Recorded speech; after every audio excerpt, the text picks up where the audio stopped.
നമസ്കാരം. ജനചിന്ത ന്യൂസിലേക്ക് ഏവർക്കും സ്വാഗതം. കഴിഞ്ഞ 22 വർഷമായി തിരുവനന്തപുരം ജില്ലയിലെ പ്രധാന തൊഴിൽദാതാക്കളായ ഗുരുവായൂരപ്പൻ അസോസിയേറ്റ്സിൻ്റെ 22ാം വാർഷികാഘോഷവും ഓണക്കോടി വിതരണത്തിൻ്റെയും സംബന്ധിക്കുന്ന പത്രസമ്മേളനം. നമസ്കാരം.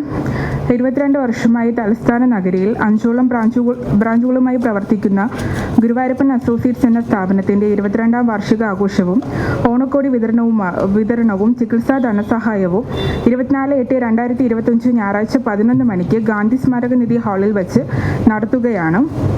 Guruvayurappan managing director Shri R Anilkumar അധ്യക്ഷൻ വഹിക്കും. ശ്രീമതി വിദ്യാ ബി ഏവർക്കും സ്വാഗതം ആശംസിക്കും. BJP ദേശീയ നിർവാഹക സമിതി അംഗം ശ്രീ കരമന ജയൻ ചികിത്സാ ധനസഹായവും +2 ഉയർന്ന മാർക്ക് നേടിയ വിദ്യാർത്ഥികൾക്ക് സമ്മാനവും നൽകും. വിശിഷ്ട വ്യക്തി ശ്രീ MR ഗോപകുമാർ അവർകളെ പൊന്നാട അണിയിച്ച് ആദരിക്കുന്നു. വിശിഷ്ട വ്യക്തികളെ Shri Aralumoodu Chandrababu, director Shri Robert Sam, മധ്യവർജന സമിതി സെക്രട്ടറി ശ്രീ റസൽ സബർമതി എന്നിവർ പങ്കെടുക്കുന്ന ചടങ്ങാണ്. പ്രസ്തുത ചടങ്ങിൽ പ്രശസ്ത സിനിമാ സീരിയൽ താരം ശ്രീ കൊല്ലം തുളസി ഉദ്ഘാടനം നിർവഹിക്കും.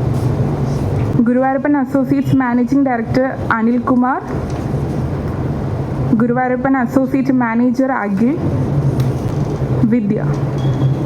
ഈ ചടങ്ങിൽ എല്ലാ മാധ്യമങ്ങളുടെയും പ്രതിനിധികളെയും ഞങ്ങൾ ഈ വാർത്ത പ്രസിദ്ധീകരിക്കുന്നതിന് വേണ്ടി അഭ്യർത്ഥിക്കുന്നു.